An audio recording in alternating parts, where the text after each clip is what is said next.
They say an alligator is so ferocious it'll kill a lion, but I can kill an alligator with my bare hands. You want to kill an alligator, you kill it right after it eats, because right after it eats, it gets satisfied, and it goes to a state like it's almost paralyzed. Some of y'all in this room, are you paralyzed? You had a little success? You done what nobody else in your family has done, and now you chilling?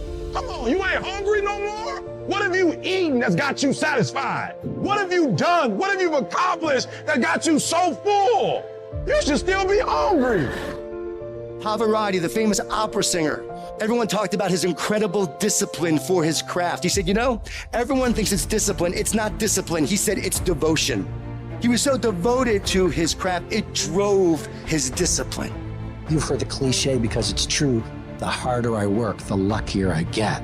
I'm here today. I'm an ordinary person, but I focused on my craft. I had burning desire to be excellent. I love what I do. Sharing in my books and speaking is my oxygen, is my DNA. 4 a.m, I get up and I'm working in my craft because I love it. I love it. When you love something and you're devoted to it, discipline is easy, am I right?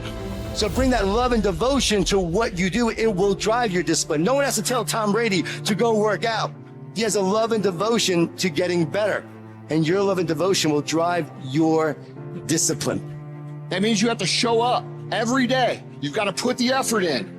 You've got to be willing to do it when you're tired, when you're hurt, when it's not cool. And you've got to be willing to do that way longer than anybody else is willing to do it. I had to start looking at my life differently. I started going to work earlier. I started being the last one to leave there. I started working harder than anybody else. The other guys could not. Why would you work so hard, Les? I don't understand. You don't have to. I deserve better than this. This is something I have got to do because I've made a different kind of commitment with my life. My life deserves my developing this what I do well and becoming the best at it and mastering myself and seeing what I have within me.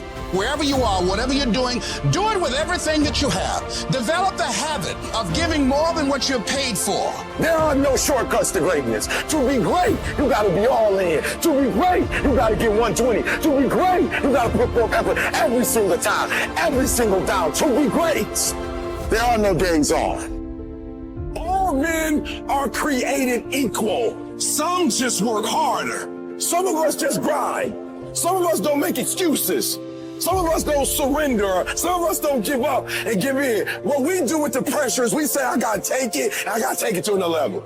Elite achievers will perform and succeed and win and dominate no matter what. We all live life. Some of us, we get more out of it. You might have to work a little harder. You might have to start at the bottom, but I'm telling you, you can have whatever you like.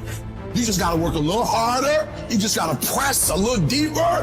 When other folk are having a good time, you've got to have the strength of character to concentrate, to read, to digest information. Good intentions have kept people broke. Good intentions have stopped people from reaching their goals. Good intentions won't cut it. No more good intentions. No more only execution. No more I meant to. No more I should have. No more I wanted to. No more execution. Get up! Act like you playing basketball. Act like you playing football. Go in that doggone classroom. Compete. Many of you have lost your competitive edge. Get your competitive edge back. Compete. You don't stop when you're tired. You stop when you're done.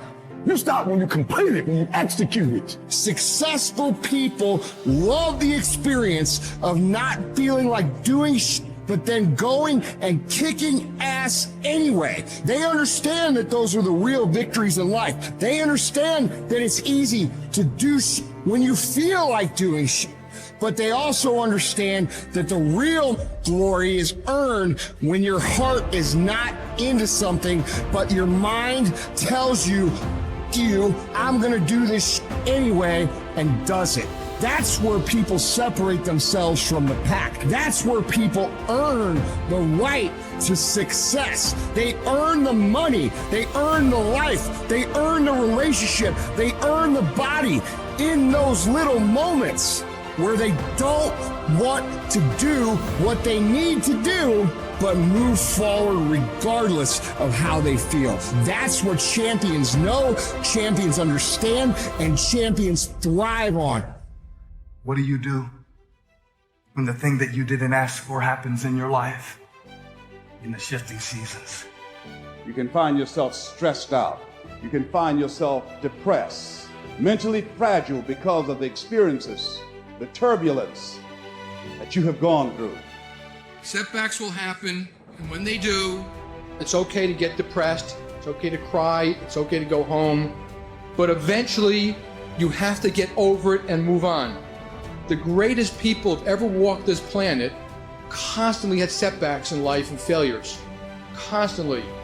And most people stop at failure. We've all failed at things. It's the most powerful tool you can use. But it all depends on how you use it. There is a blessing in everything. Behind every moment of adversity in your life, there is a blessing and a lesson. Every moment of adversity has those two things. Pain always leaves a gift, always. The depth of your struggle will determine the height of your success. You're supposed to react, you're supposed to respond, you're supposed to be down for a quick minute, but you get back up. You don't stop. You keep standing. No matter how rough the sea, you keep standing. No matter what, you don't give up. It takes a lot of guts to pick yourself up when you experience setbacks and people don't see the vision. And you might lose your job. It takes a lot of guts. You don't have nothing but lint in the corner of your pocket. You're out there talking about living your dream. And people laughing at you. And they're doubting you. People are going to think you're crazy. And sometimes you're going to think you're crazy. You're going to question yourself. It takes guts, ladies and gentlemen. No guts, no glory. Most people, when they hear no or they're rejected, it takes their power away. And they become discouraged. They lose their spirit. They lose their energy. They stop. No. When you're facing those rejections day in and day out, don't say, I had a bad day today. Say, I had a character building day. What did you learn? What did you get out of that day? When you get knocked down, and you're going to get knocked down, when you run into some roadblocks and you're going to run into them, when you have some setbacks, you can always be able to bring yourself back in, knowing if someone has done it, it's possible that I can do it. You've got to be willing to face rejection and no again and again and again, defeat again and again and again, and every time life knocks you down, you jump up and say, it's not over until I win. If you want a thing bad enough to go out and fight for it, to work day and night for it, to give up your time, your peace, and your sleep for it, if all that you dream and scheme is about it, and life seems useless and worthless without it, and if you gladly sweat for it and fret for it and plan for it and lose all your terror of the opposition for it, and if you simply go after that thing that you want with all of your capacity, strength and sagacity, faith, hope and confidence, and stern pertinacity, if neither cold poverty, famish or gulf, sickness or pain, a body and brain can keep you away from the thing that you want, if dogged and grim you besiege and beset it, with the help of God, you'll get it.